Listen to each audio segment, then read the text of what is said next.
Hola, ¿qué tal? Bienvenidos a la Coordinadora Republicana. Mi nombre es José Mario Salde. Muchas gracias por seguirnos. El día de hoy tengo la grata compañía de una connotada investigadora. Estoy con la doctora Yasmín Calmet. Yasmín es doctora en ciencia política. Ella actualmente pertenece al grupo de investigadores del Núcleo de Estudios de Políticas Públicas de la Universidad Federal de Santa Catarina en Brasil. Yasmín, para mí es muy grato el día de hoy poder conversar contigo y te agradezco por la deferencia de haber aceptado conversar estos minutos. Hola, buenos días, José Mario. Buenos días a todos que nos están escuchando. El placer es mío de poder estar aquí con ustedes conversando un poco sobre temas de la política actual aquí en Latinoamérica.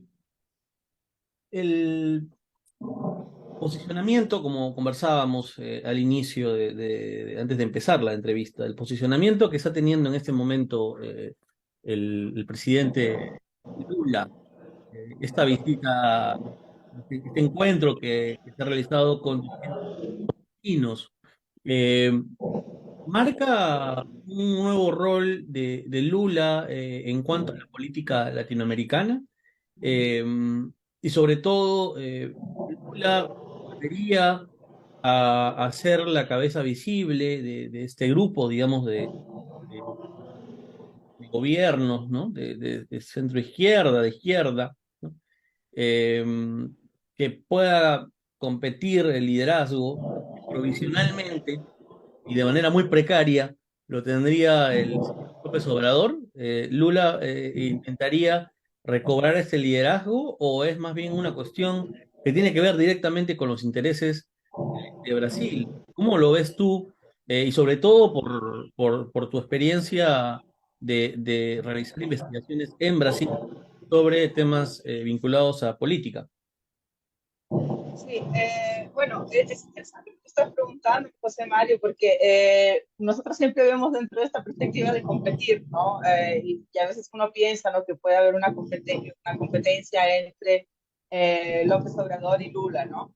Es claro que sí, en un determinado momento tenemos que analizar que si durante 4 años Brasil ha tenido problemas diplomáticos, problemas de inserción dentro del mundo internacional, justamente por la propia postura política que se tenía en los 4 años anteriores a Lula, ¿no?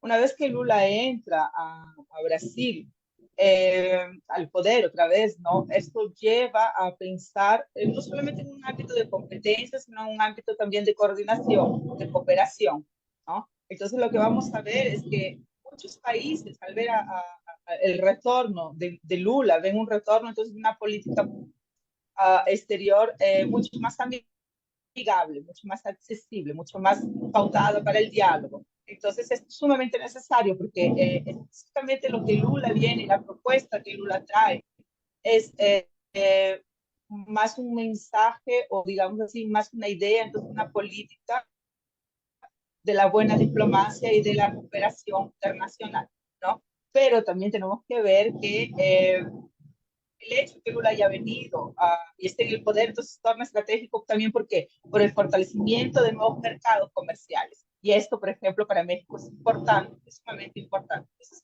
no es una cuestión de posición de competir, tal vez diría, ¿no? Sino es una cuestión entonces de cooperación de lo que Lula, por ejemplo, en este momento para la izquierda, y digamos así, una izquierda moderada, ¿no? Representa. Entonces, representa el fortalecimiento de los BRICS, representa la entrada entonces de nuevos grupos, por ejemplo, para la Comisión de Derechos Humanos y de Seguridad también, ¿no? Dentro de la Organización de las Naciones Unidas. Representa mayor diálogo con el G7, ¿no? Entonces, la figura de Lula en este momento representa una figura estratégica, una figura, entonces, una pieza clave para este gran juego de ajedrez que vemos en la política internacional. Yo, cuando he conversado con colegas conocedores de temas de política internacional, siempre les he propuesto como una hipótesis probablemente, ¿no? De que México, digamos, ya estaría fuera de la esfera propiamente latinoamericana. México está, creo, mucho más insertado en lo que es la esfera, digamos, norteamericana, ¿no? Es decir, eh, yo creo que por una también voluntad de ellos, ¿no? Un interés de ellos, ¿no? Ellos miran más hacia sus socios norteamericanos, Estados Unidos, Canadá, ¿no?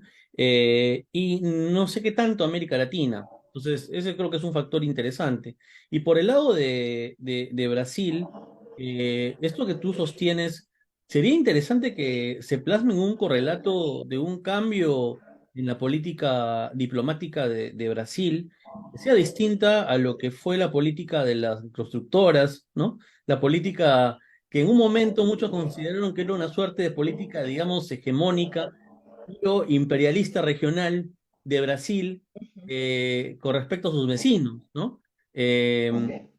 Habría que analizar si esta política se va a replantear y por otro lado, también consultarte si es que tú consideras que en el caso de lo sucedido entre el gobierno de Lula y el gobierno de Perú en la época del señor Humala, el tema de las maletas, ¿tú crees que Lula debería, específicamente con Perú, plantear un nuevo trato, un nuevo acuerdo, digamos, de políticas donde prime la transparencia? Yo no sé si amerite, digamos, un pedir disculpas. Cristina Kirchner lo hizo en su momento, cuando Menem le vende armas a Ecuador y fue a Perú y pidió disculpas a nombre del pueblo argentino. Creo que fue un detalle interesante. Eso fue cuando Alan García era presidente. Lula debería hacer lo mismo. No, no lo sé. Sí, a ver, son muchas preguntas. Primero, respondiendo con respecto a lo de México. Claro, México siempre ha estado muy unido, ¿no? Muy vinculado a Estados Unidos, ¿no? Entonces, es lógico, ¿no? Que su principal, entonces, digamos así, su principal amigo comercial, ¿no? Vamos a llamarlo de esta forma, ¿no? Hacia Estados Unidos y se preocupa entonces un poco más para estar más vinculado a Estados Unidos, ¿no? Pero lo que podemos ver, y aquí como te decía antes, ¿no? Lo que podemos ver es que la presencia específicamente de la ascensión de Lula a la presidencia y sobre todo de la forma como se están haciendo las negociaciones. Esto abre las posibilidades también de una unión o tal vez de negociaciones que fortalezcan los lazos en América Latina, entre países de América Latina, ¿no? Entonces esto es muy interesante. Por eso te mencionaba también los BRICS, ¿no? La forma, ¿no? Por la cual Lula llega y ahora las negociaciones que están habiendo, sobre todo con China, esto muestra entonces un especial interés de fortalecer este bloque, ¿no? Entonces, fortalecer este bloque, ¿qué es lo que va a suceder cuando fortalecemos este bloque? Específicamente viene dentro de una idea de competencia y hay otros países que ya han demostrado interés, como por ejemplo Uruguay, ¿no? Han demostrado interés en querer entrar al bloque. No solamente Uruguay, sino como también Emiratos Árabes, también, ¿no? Arabia Saudita, también, si no me equivoco, han demostrado interés en entrar al bloque de los BRICS. Entonces esto no coloca justamente, como te digo, es una cuestión estratégica, ¿no? ¿Qué es lo que yo voy a ganar? Es una cuestión de ganos políticos y de ganos económicos, ¿no? Entonces esto trae un poco más digamos así, de independencia o de autonomía, ¿no? De estar haciendo solamente estas viejas negociaciones con Estados Unidos o con el resto del G7. Eh, con respecto a la posición del liderazgo de Lula, esto siempre ha sido claro para todos nosotros, ¿no?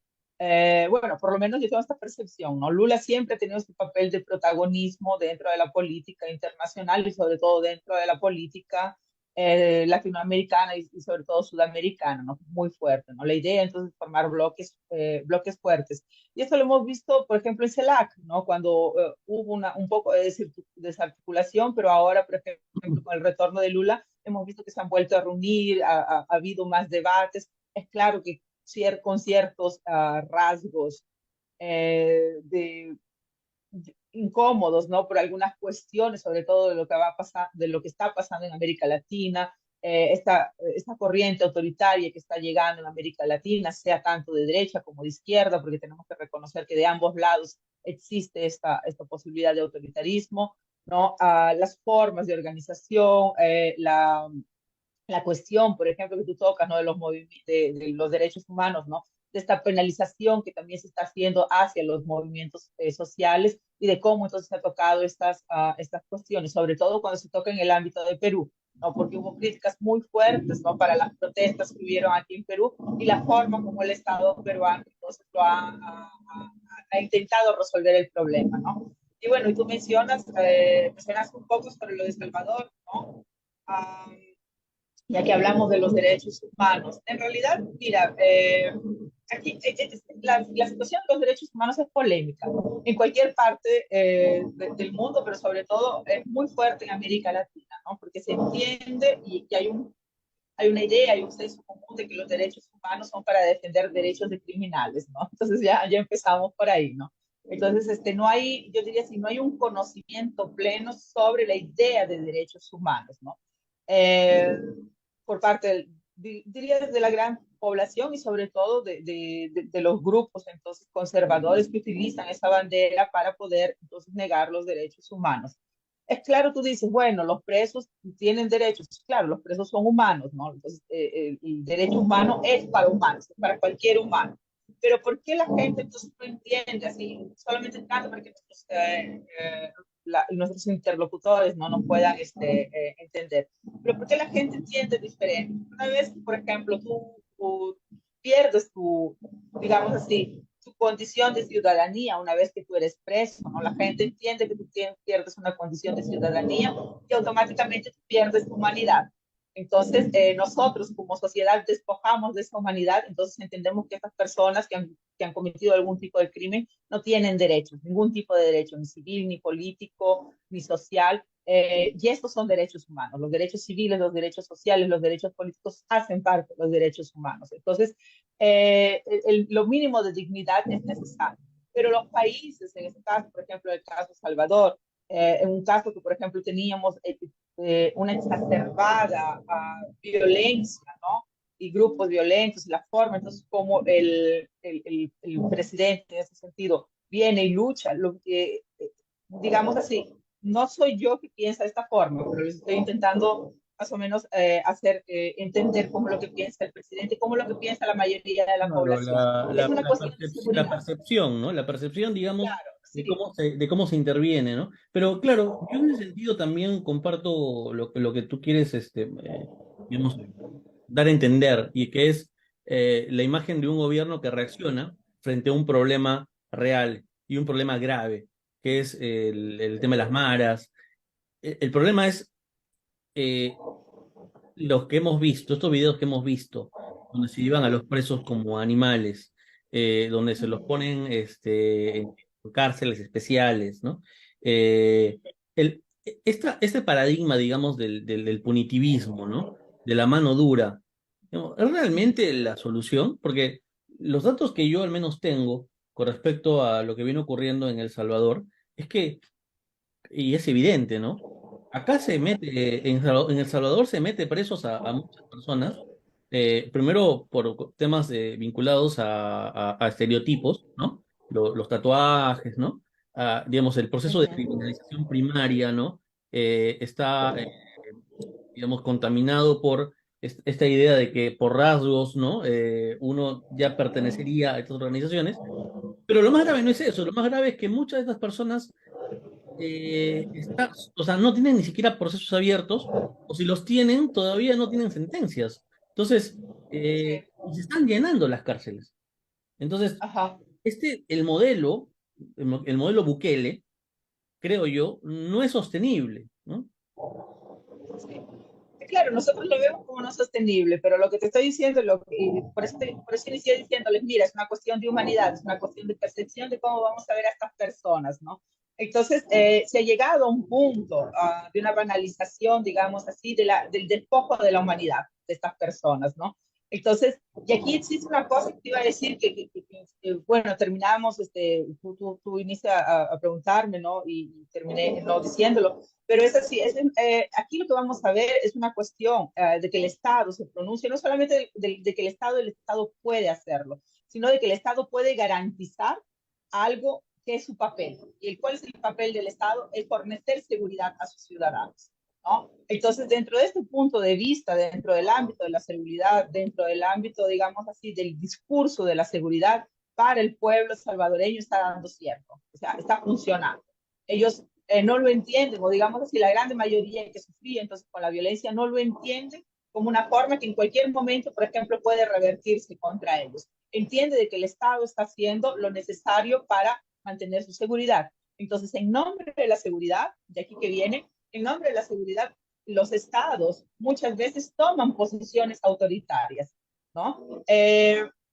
Y te diré que sí, es una medida, las políticas autoritarias son buenas para el desarrollo de una democracia. No, no son buenas para el desarrollo de una democracia, pero a corto plazo, ¿no? Y para que la población entonces pueda sentirse segura y para que la población pueda por lo menos entender de que tiene un presidente que los está cuidando, para la población funciona. Y esto en este sentido, los políticos que tienen este discurso y que tienen esta línea de pensamiento lo saben utilizar muy bien. Acuérdate en Colombia hasta ahora se utiliza el discurso de la seguridad, ¿no? De la seguridad pública y todo más para que pueda entonces desde la población sentirse segura. Y tú vas a ver, por ejemplo, en Bogotá, los tanques de guerra a las 5 de la tarde, por ejemplo, llegando, el ejército a las 5 de la tarde. Entonces, te da una falsa sensación de seguridad, a pesar de que tú, ¿no? O sea, como persona, yo, por ejemplo, como politóloga, como persona que entiende todo este sistema, yo entiendo que es algo de dos filos, ¿no? O sea, de que puede darme seguridad, pero al mismo tiempo no puede darme seguridad, porque yo también puedo colocarme en una posición de vulnerabilidad con estos grupos, ¿no? Pero volviendo al caso, lo que te estoy diciendo, sí, es una cuestión y es una política de seguridad que para el pueblo, dentro de una percepción que el pueblo tiene, está funcionando, ¿no? Entonces es algo que el presidente en ese sentido lo supo hacer. ¿Cuándo va a entrar? Allá dice, ¿cuándo va a entrar la cuestión de organizaciones de derechos humanos? Yo les diría, por ejemplo, a las organizaciones de derechos humanos que tienen que tomar una estrategia muy cuidadosa, porque enfrentarlo también, ¿no? De una forma directa, coloca aún más a estas organizaciones como defensores de grupos criminales y no como defensores de los derechos humanos. Entonces creo que aquí hay una cuestión de estrategias que tienen que ser tomadas para que, y vuelvo a repetir, para que hayan percepciones de la propia población sobre lo que realmente es seguridad, lo que realmente es libertad y lo que realmente es derechos humanos, ¿no? Entonces es algo sumamente importante de pensarse también, ¿no? Bueno, tú me habías preguntado otra cosa más, que no recuerdo, no sé si podrías respondérmelo. Ya también para terminar, te agradezco por estos minutos que nos has brindado, Yasmín. Eh, una pregunta, digamos, de cierre, que tiene que ver con nuestro país, con Perú. Eh, y creo que podríamos recapitular un poco acerca de lo que hemos venido conversando en esta entrevista. Primero, ¿tú crees que Lula, bueno, le interesa Perú? No, no sé, le interesa como socio, como Estado vecino, y tendría que proponer un nuevo pacto con Perú, a raíz sobre todo de los problemas que hemos tenido con las constructoras, con Odebrecht, etcétera, etcétera. Y lo otro es que está relacionado con Bukele, ¿no? ¿Tú crees que en Perú el discurso punitivista podría, digamos, tener éxito a corto plazo por parte de algunos políticos? La población está buscando, como muchos sostienen, al Bukele peruano. Sí, entonces respondiéndote la primera pregunta. Con respecto a las intenciones entonces de Brasil con Perú, sí, hay intenciones de por medio, ¿sí? No solamente comerciales como políticas también. Bueno, no sé si Lula, respondiendo a la a la pregunta anterior, no sé si Lula pediría disculpas por algo que él entiende que él no cometió, ¿no? Porque el problema de la Odebrecht y todo más son problemas de particulares, ¿no? Entonces es una discusión también que se hace una crítica muy fuerte a Lula, ¿no? De, por ejemplo, el reconocimiento de que hubo entonces un sistema de corrupción muy fuerte dentro del país y que, por ejemplo, fue promovido por grupos particulares, pero que se dejó inserir dentro de nuestra sociedad, ¿no? O mejor dicho, dentro de lo público. Pero Lula no entiende como si él fuese el culpable, entonces no creo que Lula pida disculpas específicamente por algo que él cree que no ha hecho, ¿no? O sea, respondiendo tu pregunta anterior. Con respecto a lo de Perú, hay intenciones entonces de comercio, hay intenciones de alianzas con Perú, sí. Sobre todo hay intenciones con cuestiones comerciales, pero hay intenciones también con cuestiones de seguridad, de políticas de seguridad, sobre todo por la tríplice frontera, ¿no? Entonces sabemos que la tríplice frontera sufre hasta ahora de problemas de violencia, del crimen organizado y del narcotráfico. Entonces, es algo que, por ejemplo, ha sido abandonado durante el gobierno Bolsonaro y otra vez, entonces es necesario que se vuelva a retomar, ¿no? Por el número creciente, entonces, de violencia, por el número creciente también del narcotráfico y todo más. Cuestión también de la Amazonía, ¿no? Y cuestión de la Amazonía también es sumamente importante, porque para Brasil es importante que los países, entonces, que también tienen Amazonía puedan conservarla, ¿no? Y puedan entonces también crear una economía verde. Entonces, Perú también se torna agradable a los ojos de Brasil por esta economía verde, por esta idea entonces de poder conservar la Amazonía y así poder hacer negociaciones de materias primas, ¿no? De los commodities que nosotros tenemos. Entonces, eh, la idea, como te vuelvo a decir, la idea de Lula es específicamente fortalecer otra vez los lazos con Latinoamérica. ¿Cómo los va a fortalecer? Va a depender entonces del diálogo que él va a tener y también de las posiciones de los gobernantes que vamos a tener, ¿no? Porque sabemos que en Latinoamérica estamos con una onda entre izquierda, derecha. Yo particularmente pienso que en América Latina no existe izquierda, derecha, existen más populismos con algunos trazos de izquierda, de derecha, pero en fin, ¿no? Eso es algo que podemos Ha conversarlo cambiado, después. digamos, Ahora, el eje sería, digamos, populismos y, en cierta manera, democracias liberales con estándares mínimos, ¿no? O sea, digamos, sería una cosa sí, de ese tipo. Sí, yo coincido contigo en ese sentido, ¿ah? Habría que analizar bien, digamos, si vale la pena seguir con esta dicotomía izquierda-derecha y no cambiar a otra, ¿no? En la cual, digamos, prime, digamos, sobre todo el respeto al Estado de Derecho, a las garantías constitucionales y a la democracia propiamente, ¿no? claro, claro, y porque también existe una percepción diferente, o mejor dicho, existe una lectura diferente sobre lo que es izquierda-derecha. Tanto que vamos a ver, por ejemplo, Pedro Castillo en Perú se decía de izquierda, pero tenía ideas conservadoras. Entonces, si nos ponemos a pensar en una izquierda, la Conservadoras esencia de la izquierda, la esencia de la izquierda, en lo moral, para precisar. claro, en lo moral, pero son cuestiones que, por ejemplo, son temas que ya hacen parte de la publicidad, de la politización peruana, ¿no? Y que tienen que estar siendo pautas debatidas, pero que no son debatidas específicamente por este conservadorismo, ¿no? Entonces, esto no es izquierda, la izquierda siempre ha sido progresista en estas pautas, ¿no? Entonces, no quiero decir que los va a votar, porque también, como te digo, otra vez son medidas populistas, ¿no? Para poder darle al pueblo lo que el pueblo quiere, pero después viene pero en ese sentido no le ha dado al pueblo estas medidas progresistas, estas pautas que han debido ser debatidas, ¿no?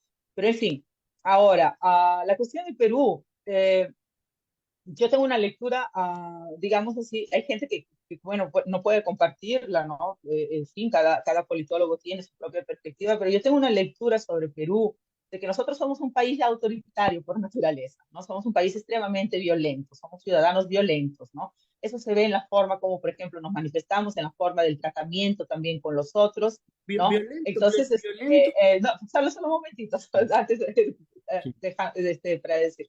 Entonces, así, esta idea y este surgimiento, entonces, de que nosotros necesitamos una mano dura para solucionar problemas, muestra específicamente también esta lectura que nosotros tenemos sobre el hacer política y sobre las puniciones dentro de la política, ¿no? Entonces, la punición social, la punición política y todo más. Entonces, exigimos, ¿no? Exigimos con cierto teor de violencia, sea física o sea intelectual, ¿no? Digamos así, que las cosas sean tomadas dentro de una perspectiva radical, dentro del ámbito entonces autoritario, ¿no? Y si alguien reclama y si alguien contesta, entonces este autoritarismo o esta forma de violencia, automáticamente la justificamos. Para utilizar expresiones que se utilizan en nuestro propio país, ¿no? Automáticamente las crucificamos. ¿En qué sentido? O las llamamos de terroristas, o las llamamos comunistas, El torpeo. o simplemente no existe un diálogo y decimos, pues entonces llévate a este criminal a tu casa, ¿no? Entonces no hay una forma de discurso de querer entender de que un sistema autoritario provocaría, ¿no? O las tomadas de decisiones de políticas públicas dentro de una perspectiva autoritaria se revierten también contra la población a largo plazo, a corto, a mediano y a largo plazo. Entonces, eso es sumamente interesante, sumamente necesario que la población peruana pueda entender sobre eso. Entonces, buscamos, y aquí te voy a decir, por eso yo digo, no, si buscamos un político de mano dura, ¿no? Para que resuelva nuestras cosas. Mayormente nosotros somos un país que busca siempre el Salvador, el Mesías, el que pueda resolvernos el problema. Independientemente si este problema va a ser resuelto entonces de una forma violenta. Lo importante es que se resuelva. Y lo estamos viendo en N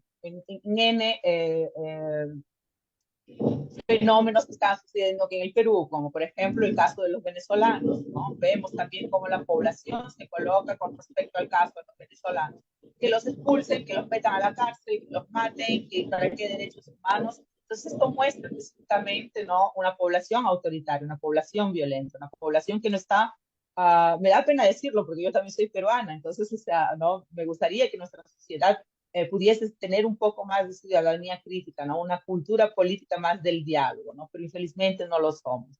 Entonces, la búsqueda de un político, la búsqueda de un salvador en nuestro país está siempre direccionada a alguien que pueda resolvernos los problemas y que pueda actuar con mano dura, ¿no? Independientemente si esta mano dura causa entonces más violencia y más autoritarismo. Y yo, no, yo ahí tengo un punto, digamos, de repente, no sé si entendí mal o de repente, digamos, punto de discrepancia.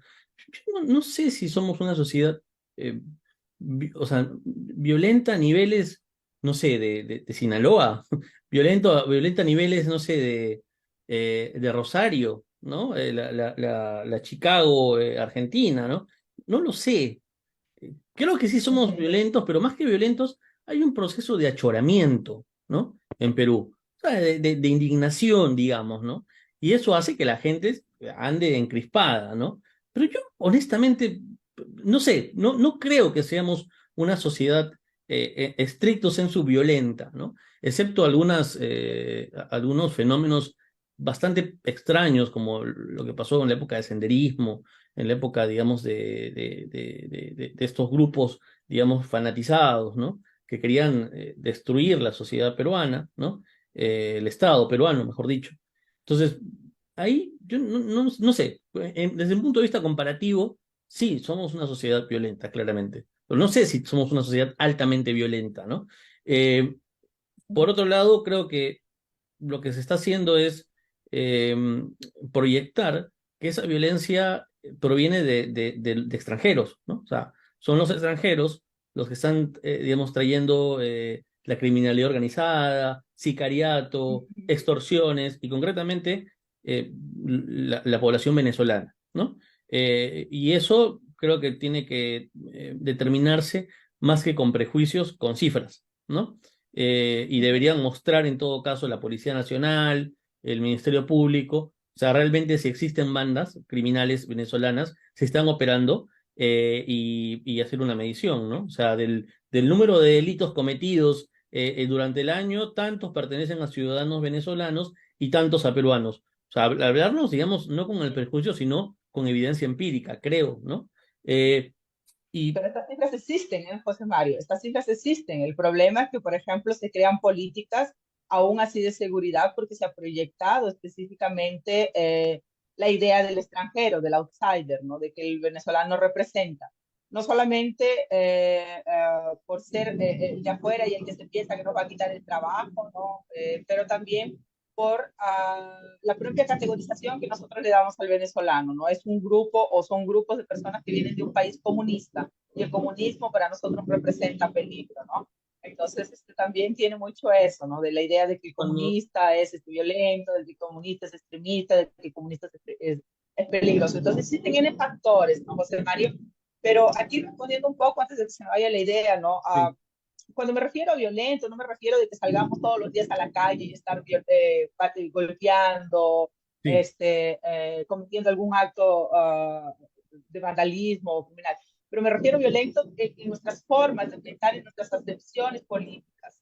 Entonces, eso es lo que tenemos que reconocer. Somos un país violento en ese sentido, ¿no? Y también lo vemos, por ejemplo, cuando contestamos, cuando hacemos, por ejemplo, nosotros, yo lo que digo así, existe un pasivismo en la sociedad peruana que llega a un determinado momento en que me colmé la paciencia, como tú mismo lo dices, ¿no? Me colmé la paciencia, me choré y salgo y en lugar entonces de ofrecer políticas o ofrecer alguna alternativa a lo que estoy haciendo, por eso me refería a la ciudadanía crítica, el ciudadano crítico tiene que traer alternativas, ¿no? Plausibles, tiene que traer diálogos. No, ¿qué hacemos?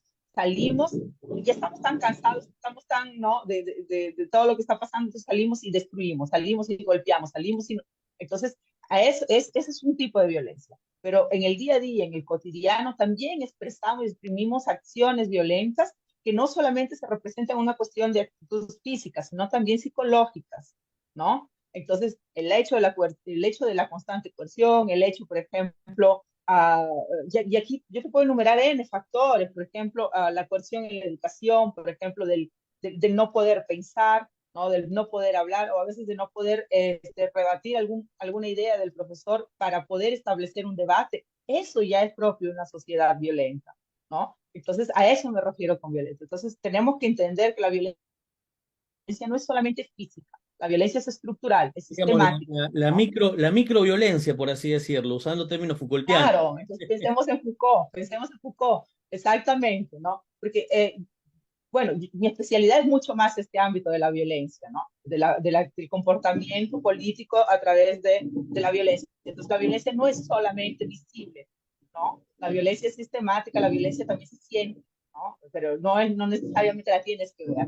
Entonces, a esto me refiero. Entonces, cuando te digo que estamos buscando siempre un salvador y este salvador, no importa que este salvador sea violento, entonces estamos felices, o sea, la violencia se va a representar dentro de la mano dura. Necesitamos a alguien con mano dura, ¿no? O sea, se ve una figura paternalista.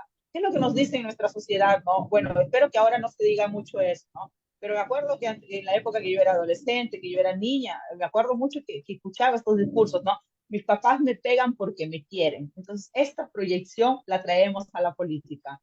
No importa que tengamos un presidente que nos que nos golpee, que nos saque la mugre, que nos inhiba de algunos Es por derechos. nuestro Lo bien, es por importante, nuestro bien. claro, lo importante es que nos cuidan y lo hacen ¿por qué? Lo hacen porque nos quieren, lo hacen porque nos quieren proteger. Esta proyección es una proyección violenta. Esta es una sección violenta y no solamente violenta, sino de, acuérdate, de establecer algo como normalizado, esta violencia como normalizada. Entonces, a eso me refería, que somos una sociedad violenta y felizmente las personas no se dan cuenta de eso, porque lo hemos normalizado, lo hemos naturalizado, ¿no? Entonces, esto es algo importante también de darnos cuenta en nuestra sociedad, inclusive hasta para pensar después nuevos argumentos, para pensar nuevos modos de asociación también, ¿no? Que traigan más pautas dentro de un ámbito del diálogo, ¿no? Y Creo que también de exigencia de que el propio Estado cree canales de diálogo. Creo que es importante, y con esto tal vez podemos terminar, que la implementación de enfoques comunitarios, ¿no? Es decir, creo que Claro, cuanto más intervenga la población en la elaboración de políticas, en actuar, digamos, como veedores con respecto a la implementación de alguna, va a ser mejor, va a ser, digamos, una forma de crear también conciencia ciudadana y como tú dices, combatir estas formas de microviolencia, ¿no? Que se da a todo nivel. Me ponía a pensar que tal vez un sector, digamos, que es víctima de estas formas de microviolencia son las minorías sexuales, por ejemplo, ¿no? Y no se ve, claro. pero desde la discriminación, desde la burla, ¿no? Hasta, digamos, la violencia por razón de género, es algo que no lo vemos, pero que se da y se da permanentemente. También, evidentemente, no podemos dejar de mencionar a las mujeres, ¿no? Claro, Que es ya un grupo vulnerable, en cierta manera, ¿no? Y no tiene que ser un grupo vulnerable, son ciudadanas, ¿no? Eh, exactamente. Ahí creo que hay mucho por hacer, mucho también por discutir. Yasmín, te agradezco muchísimo, ha sido una entrevista muy interesante. Creo que vamos si tú lo tienes a bien, continuar conversando sobre estos temas, porque son bastantes. Hemos pretendido abarcar, digamos, un análisis latinoamericano, pero dado la cantidad de temas, nos hemos centrado un poco más en Brasil y en estos paradigmas, digamos, de, no sé, de control social, de seguridad ciudadana, ¿no? Pero creo que todavía hay muchos temas pendientes, ¿no? El tema Bolivia, el tema Chile, el propio tema Argentina. Creo que hay temas todavía para poder seguir conversando y ojalá que podamos lograr concertar una siguiente entrevista, mi querida Yasmín. Claro, José Mario, muchísimas gracias por la invitación. Y sí, la idea, ¿no?, de que podamos realizar este tipo de entrevistas es de que las personas también puedan escuchar otros puntos de vista, ¿no? Es necesario que la sociedad, es necesario que la población pueda por lo menos tener un poco de esta percepción, pero así solamente dando un consejo, pero que esté abierta, ¿no? Porque muchas veces nos cerramos, ¿no? A veces cuando damos opiniones contrarias, la gente se cierra y ya nos tachan de socialistas o de comunistas o en fin, ¿no? Esas cosas así. Y esto es Este, algo que en nuestra sociedad peruana debemos perder, ¿no? Debemos entrar mucho más, como te decía, ¿no?, al ámbito del diálogo, al ámbito del escuchar, ¿no? Necesitamos escuchar y ser oídos también, ¿no? Entonces, esto es la esencia de la política. La política es tensión, pero dentro de esta tensión tiene que existir discursos, tiene que existir diálogos, tiene que existir formas entonces de negociar, ¿no? Y de negociar dentro de un ámbito, vuelvo a repetir, dentro de un ámbito de la propia política y no de la corrupción, ¿no?, como mucha gente piensa que es la negociación política, ¿no? Sino del negociar, entonces, de llegar a acuerdos que puedan beneficiar a la colectividad, ¿no? Política es eso. Entonces, algo que también tenemos que romper con ese estigma de la política en nuestro país, del significado de la política en nuestro país. Y por eso lo digo, porque me gustaría mucho, ¿no?, que nuestra sociedad pueda entender bien esto. este es un espacio abierto, plural, democrático. Yo agradezco a la Coordinadora Republicana y a otras plataformas en las cuales yo colaboro como punto de encuentro por brindarme esta tribuna donde yo puedo conversar de una manera alturada, no necesariamente con gente que piensa como yo, aunque creo que en este caso hemos coincidido en muchos aspectos, pero sí creo, y sobre todo tratándose de personas vinculadas al mundo académico, como es tu caso, yo creo que lo que estamos hablando es una discusión que tiene una dimensión académica, científica. No estamos dando simplemente, esto ya deja de ser un poco doxa y se vuelve un poco más de episteme, ¿no? Se vuelve un poco más de conocimiento Sí, científico, ¿no? Entonces, a mí me interesa eso, ¿no? No estamos digamos, discusión que tiene carácter, digamos, de posicionamiento político y defensa no, estamos haciendo un análisis casi, digamos, de ciencia política, ¿no? De lo que está pasando, ¿no? Y para eso, justamente hemos contado hoy día con la grata presencia de Yasmín, quien es doctora en ciencia política y creo que tiene una lectura muy lúcida acerca de lo que viene ocurriendo en estos momentos en, concretamente, los países que hemos hablado, Brasil, El Salvador y nuestro querido Perú. Y ojalá que las cosas mejoren aunque honestamente mi visión es bastante negativa. Pero vamos a ver qué va a ocurrir. ¿No? El Perú a veces nos da sorpresas. Mi querida Yasmín, entonces espero que volvamos a poder conversar en otro momento y esta es tu casa para cuando consideres pertinente poder seguir conversando. muchísimas gracias, José Mario. Y bueno, cada vez que necesiten conversar conmigo, estoy a disposición. Muy buena la conversación. Muchas gracias. Espero no haberte aburrido. No, no, imagínate, para nada. Muchísimas gracias Gracias. también. Buenos días a todos. Chao.